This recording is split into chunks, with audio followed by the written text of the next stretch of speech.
Hello दोस्तों, jack of all trades party of none का episode 8 आ चुका है। एपिसोड के स्टार्टिंग में एक फ्लैशबैक दिखाया जाता है जहां ऑरहुन और ओलिवर के बीच लड़ाई चल रही होती है। तभी ऑरहुन हार जाता है और नीचे गिर जाता है। ऑरहुन ओलिवर से कहता है, ये मुकाबला में हार गया, अब मैं तुम्हें नहीं हरा सकता ओलिवर। ओलिवर उसे कहता है, ढील मत दो, मुझे पता है तुम इससे कहीं ज्यादा मजबूत हो, पहले तुम बहुत बेहतर थे, क्या हुआ? ऑरहुन कहता है, तुम मुझे ज्यादा आंक रहे हो, मेरे पास बस इतनी ही ताकत है। शायद पहले मैं ज्यादा मजबूत था, लेकिन अब तुम मुझसे ज्यादा मजबूत हो गए हो, बस यही सच्चाई है। ओलिवर उसे कहता है, मैं ये मानने से इनकार करता हूँ। ऑरहुन कहता है, मैं और क्या कहूँ, मैं तुम्हें हरा ही नहीं सकता, तुम जीनियस हो। ओलिवर उसे कहता है, बस इंतजार करो, मैं तुम्हें इसे गंभीरता से लेने पर मजबूर कर दूंगा, और वो वहाँ से चला जाता है। आगे ऑरहुन कहता है, कोई तरीका नहीं, मैं तुम्हें मारना नहीं चाहता। तभी वहाँ सियोन आती है और कहती है, अच्छा काम ऑरहुन। ऑरहुन कहता है, सियोन, मुझे नहीं पता था तुम यहाँ थी, लगता है मैं तुम्हारे सामने बेकार लग रहा था। सियोन उसे कहती है, नहीं, तुम बहुत शानदार लग रहे थे और मुझे तुम्हारी असली ताकत पता है। ऑरहुन कहता है, अभी मेरे पास बस इतनी ही ताकत है। सियोन उसे कहती है, लेकिन वो तो। तभी ऑरहुन कहता है, हाँ, ये नतीजा है कि मेरा दिल इतना मजबूत नहीं था कि सब सह सके, मेरी ताकत और बड़ों की वो नजरें, लेकिन अब ओलिवर वो भारी बोझ उठा रहा है, ये मेरी गलती है, इसलिए मुझे उसकी मदद करनी होगी। सियोन कहती है, मैं तुम्हें अकेला नहीं रहने दूंगी, मैं इतना मजबूत बनूंगी कि तुम्हारे साथ खड़ी रह सकूं, ताकि हम साथ मिलकर दुश्मन को हरा सकें। मैं भी तुम्हारी तरह ही हूँ, मैं हमेशा तुम्हारे साथ रहूंगी, चाहे तुम कहीं दूर चले जाओ, मैं तुम्हारे पास पहुंच जाऊंगी, इसलिए सारे बोझ अकेले मत उठाओ। ऑरहुन उसे कहता है, ठीक है। आगे सियोन कहती है, मैं पूरी कोशिश करूंगी तुम्हारे बराबर आने की, और जब ऐसा होगा एक दिन मैं तुम्हारे साथ कंधे से कंधा मिलाकर चलूंगी, तो अभी के लिए मेरे मार्गदर्शक बनो ऑरहुन। अगले सीन में गिल्ड मास्टर और ग्रैंड मास्टर को दिखाया जाता है। गिल्ड मास्टर ग्रैंड मास्टर से कहता है,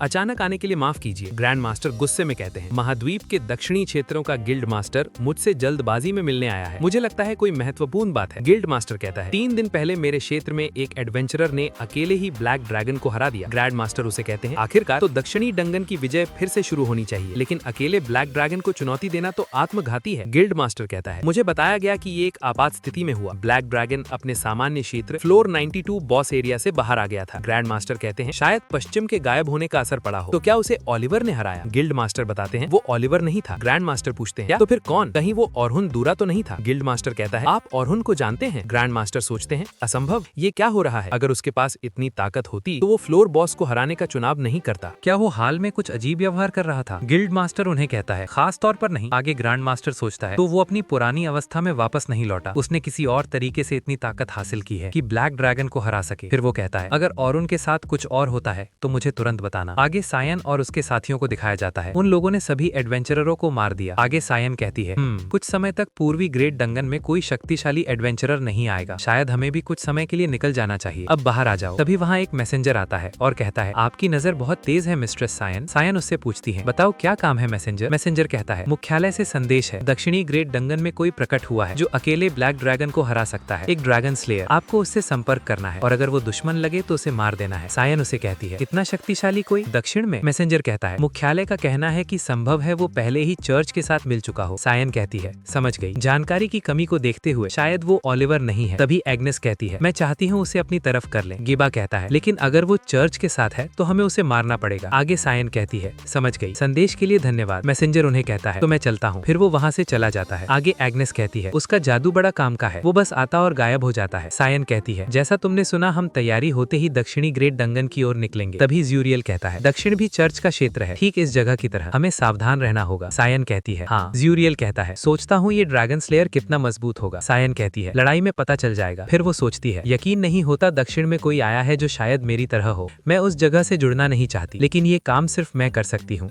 अगर वो सच में उतना ताकतवर है तो दक्षिण भी पश्चिम की तरह जल्दी गिर सकता है, और मुझे इसे हर हाल में रोकना होगा। मैंने कसम खाई थी कि उसकी मौत के बाद उसकी इच्छा को आगे बढ़ाऊंगी, और जिसे मैंने सबसे ज्यादा प्यार किया, मेरी भावनाएं नहीं बदली है, कभी नहीं बदलेंगी, इसलिए मैं उस दिन को भी नहीं भूलूंगी जिस दिन मेरा दिल जम गया था। माफ करना, मैं तुम्हारे साथ लड़ नहीं सकी, मैं लड़ूंगी, चाहे अकेली ही क्यों ना रह जाऊं। मैं किसी को भी अपने रास्ते में नहीं आने दूंगी, और उन बूढ़ों को भी मार दूंगी जिन्होंने ऑरहुन को मौत की ओर ढकेला, चाहे जो भी करना पड़े। ड्रैगन स्लेयर, अगर तुम चर्च के साथ हो तो मुझे तुम्हें मारना होगा। आगे नाइट स्काई सिल्वर लैबिट्स के गिल्ड में एक मीटिंग हो रही होती है। विंस कहता है, ऑरहुन की उपलब्धियां अद्भुत हैं, उसने दूसरे दिन प्रशिक्षण अभियान के दौरान हमारे साथियों की रक्षा के लिए अकेले ब्लैक ड्रैगन से लड़कर अपनी जान जोखिम में डाली। वो सिर्फ मजबूत ही नहीं बल्कि उसके पास वो ज्ञान भी है जो हमारे कबीले में नहीं है, और हीरोज पार्टी में वो प्रबंधन और संचालन खुद संभालता था। ऑरहुन सोचता है, मुझे उम्मीद नहीं थी कि वो इतनी तारीफ करेगा। तभी विंस कहता है, इसे ध्यान में रखते हुए मैं उसे नाइट स्काई सिल्वर रैबिट्स का लेफ्टिनेंट बनाना चाहता हूँ। वो एल्बर्ट की जगह ले सकता है जो पिछले साल ब्लैक ड्रैगन से लड़ते हुए मारा गया था। क्योंकि इसके लिए मौजूदा लेफ्टिनेंट्स के 2/3 समर्थन की जरूरत है, मैं अभी मतदान कराना चाहता हूँ, जो सहमत हो। लेफ्टिनेंट 1 कहता है, सर एक पल, मतदान से पहले मैं उससे बात करना चाहता हूँ। और हमें खुशी है कि तुम हमारे साथ हो। हमारे नेता ने तुम्हारी सिफारिश की है। सबको तुमसे बड़ी उम्मीदें हैं, लेकिन क्या तुम कबीले के लिए अपनी जान देने को तैयार हो?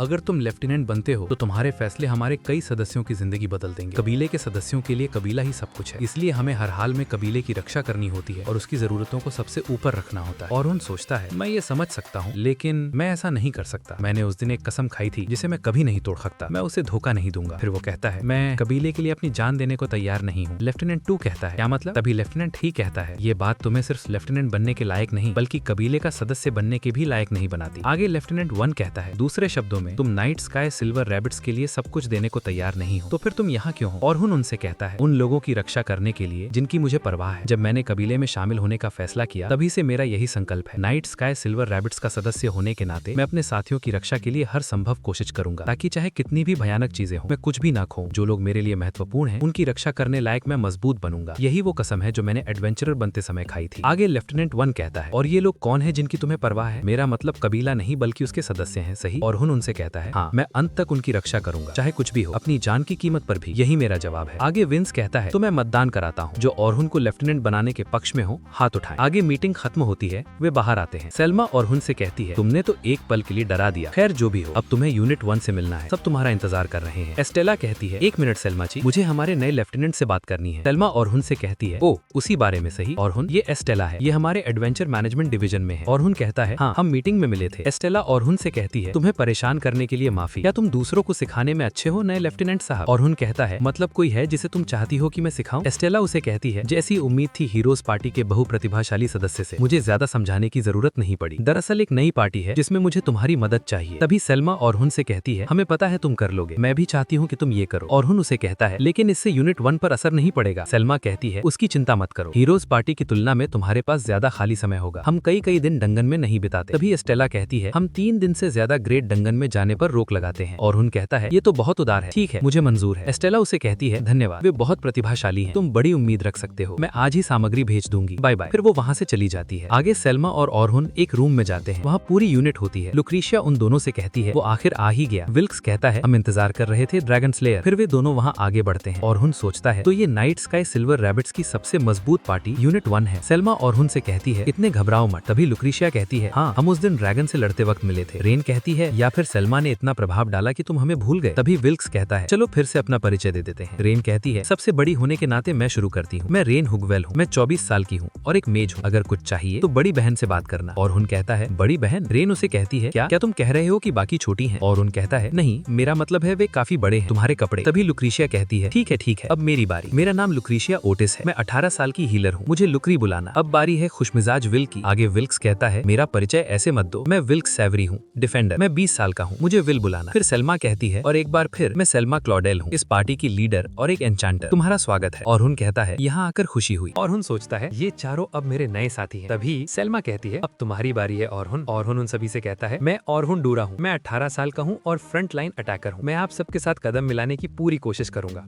यहाँ आकर खुशी हुई। विल कहता है हाल ही में मैं एल्बर्ट की जगह संभाल रहा था, तो वो जिम्मेदारी तुम्हें देकर मुझे खुशी होगी। ऑरहुन उनसे कहता है ठीक है, मैं पूरी कोशिश करूंगा। सेल्मा कहती है इतने औपचारिक होने की जरूरत नहीं है ऑरहुन। तभी लुक्रीशिया कहती है हम एक ही उम्र के हैं और मैं तो औपचारिक नहीं बोलती, तो ठीक है। विल उसे कहता है तुम्हें अपने बड़ों का थोड़ा और सम्मान करना चाहिए। लुक्रीशिया कहती है क्या मतलब है तुम्हारा? तभी सेल्मा उन्हें कहती है आराम से रहोगे तो बात करना आसान रहेगा। विल कहता है और मुझे खुशमिजाज मत कहना। लुक्रीशिया कहती है और ये सच है? और उन्होंने कहता है अच्छा अगर ऐसी बात है तो। विल कहता है तो शुरू करते हैं इस सवाल से कि तुमने ब्लैक ड्रैगन को कैसे हराया। तभी सेल्मा ऑरहुन से कहती है अगर नहीं बताना चाहते तो जबरदस्ती मत करो। ऑरहुन कहता है नहीं, साथियों के साथ जानकारी बांटना जरूरी है। उसे हराने की बड़ी वजह मेरी 2 मौलिक स्पेल्स थी। पहली का नाम है इम्पैक्ट, ये उपकरण या जादू के असर को 100 गुना तक बढ़ा सकती है। दूसरी स्पेल को कई बार डाला जा सकता है ताकि सपोर्ट मैजिक का असर सामान्य से कहीं ज्यादा बढ़ सके। लुक्रीशिया पूछती है कितना ज्यादा? ऑरहुन उसे कहता है ब्लैक ड्रैगन की लड़ाई में 32 गुना। ऑरहुन कहता है लेकिन मैं इसे सिर्फ खुद पर इस्तेमाल कर सकता हूँ और इसका दबाव इतना ज्यादा होता है कि लंबे समय तक लड़ नहीं सकता। ब्लैक ड्रैगन की लड़ाई उम्मीद से लंबी चली और मेरे लिए बहुत कठिन थी। विल कहता है फिर भी इम्पैक्ट अकेले ही बहुत बड़ा फायदा है। तभी लुक्रीशिया कहती है अगर तुम इतने मजबूत हो तो दूसरी पोजीशन भी संभाल सकते हो, है ना? और उन्होंने कहता है असल में मैं कितनी भी कोशिश करूं तो भी सिर्फ मिड रैंक मैजिक ही इस्तेमाल कर सकता हूं। लुक्रीशिया कहती है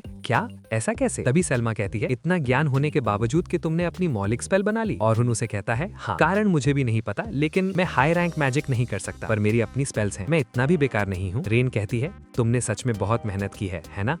उम्मीद है एक दिन तुम हाई रैंक मैजिक भी सीख जाओगे। ऑरुण उसे कहता है, धन्यवाद रीन, मुझे भी यही उम्मीद है। लुक्रीशिया ऑरुण से पूछती है, अरे क्या तुम्हारे पास कोई खास क्षमता भी है? ऑरुण उसे कहता है, हाँ। तभी विल कहता है, मतलब यूनिट 1 में अब 3 लोग हैं जिनके पास खास क्षमता है। ऑरुण कहता है, क्या और कौन? सलमा कहती है, वो तुम्हें डंगन में खुद दिखेगा। कल हम ग्रेट डंगन में टीम वर्क की प्रैक्टिस करेंगे। लुक्रीशिया कहती है, मंजूर। विल कहता है, ठीक है, तो पहले ऑरुण के लिए वेलकम पार्टी करते हैं। सलमा कहती है, हाँ। तभी विल ऑरुण से कहता है, कहीं जाना है क्या? ऑरुण कहता है, असल में ब्लैक ड्रैगन से लड़ते वक्त मेरा हथियार टूट गया, अगर हमें डंगन जाना है तो मुझे नया खरीदना होगा। विल कहता है, सच में तुम्हारे पास हथियार नहीं है? रीन कहती है, नया बनवाने में तो कई दिन लगेंगे। ऑरुण कहता है, चिंता मत करो, मेरा हथियार रेडीमेड था, मैं नया खरीद सकता हूँ। विल कहता है, रेडीमेड? लुक्रीशिया कहती है, मतलब ऑर्डर से नहीं बनवाया? ऑरुण कहता है, अब तक तो वही काफी था और मैं अपनी सपोर्ट मैजिक से उसे मजबूत और तेज बना लेता था। रीन कहती है, शायद, लेकिन आज से तुम नाइट स्काई सिल्वर रैबिट्स के स्टार सदस्य हो, हम तुम्हें दुकान से खरीदी तलवार इस्तेमाल करते नहीं देख सकते। आगे वे शॉप पर जाते हैं। शॉपकीपर एरन चिल्लाकर कहता है, क्या ड्रैगन स्लेयर रेडीमेड तलवार इस्तेमाल करता है? रीन कहती है, हाँ, इसलिए हम चाहते हैं कि तुम उसके लिए नई तलवार बनाओ एरन। एरन उन्हें कहता है,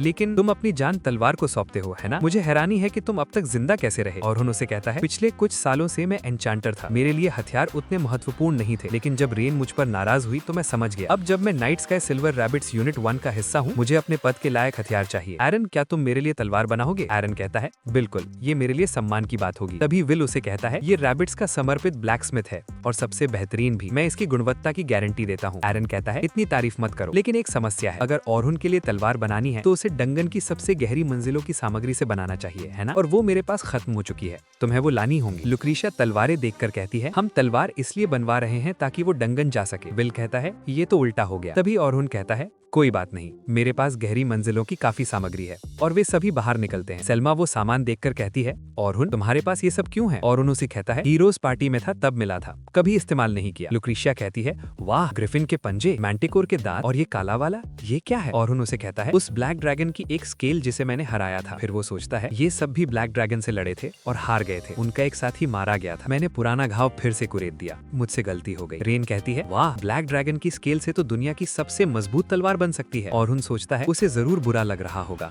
लेकिन वो मेरे लिए छुपा रही है। एरन कहता है, ऑरुण, मैं ब्लैक ड्रैगन की स्केल को मुख्य सामग्री बनाऊंगा, तो और कुछ चाहिए? तभी लुक्रीशिया कहती है, मैं ब्लैक ड्रैगन तलवार देखने का इंतजार नहीं कर सकती। सलमा कहती है, आराम से सोचकर उसे सब कुछ बता देना जो तुम चाहते हो। ऑरुण कहता है, ठीक है। तो ये एपिसोड यहीं पे खत्म हो जाता है। अगर आपको ये वीडियो पसंद आया हो तो चैनल को जरूर सब्सक्राइब कीजिए